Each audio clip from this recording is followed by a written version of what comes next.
இந்த ஆயா பாருங்களேன், நம்ம ஊர் ஆயா மாதிரி எவ்வளோ டீசெண்டாக இருக்கிறாங்க.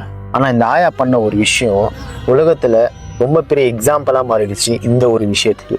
அது என்னன்னு பார்த்தீங்கன்னா காம்பவுண்ட் எஃபெக்ட். இந்த ஆயாவோட பேர் என்னன்னு பார்த்தீங்கன்னா கிரேஸ் கார்னர். இவங்க பண்ண ஒரு இன்வெஸ்ட்மெண்ட் 1935 ரொம்ப ஃபேமஸான ஒரு இன்வெஸ்ட்மெண்ட். காம்பவுண்ட் எஃபெக்ட்னாலே இந்த ஒரு இன்வெஸ்ட்மெண்ட் தான் எல்லாரும் எக்ஸாம்பிளாக சொல்லுவாங்க. அந்த டைமில் இந்த ஆயா பார்த்தீங்கன்னா ஒரு 2000 rupees இன்வெஸ்ட் பண்ணாங்க. ஆனால் அந்த 2000 rupees வந்துட்டு 50 to 60 crores growth ஆகி சேரிட்டிக்கு டொனேட் பண்ணிட்டு போனாங்க. அதனால தான் இந்த ஆயா வந்துட்டு ரொம்ப ஃபேமஸ். அந்த டைமில் அந்த ஆயா பார்த்தீங்கன்னா ஒரு ரிசப்ஷனிஸ்டாக ஒரு அக்கௌண்டண்ட்டாக வேலை பண்ணுறாங்க ஒரு கம்பெனியில்.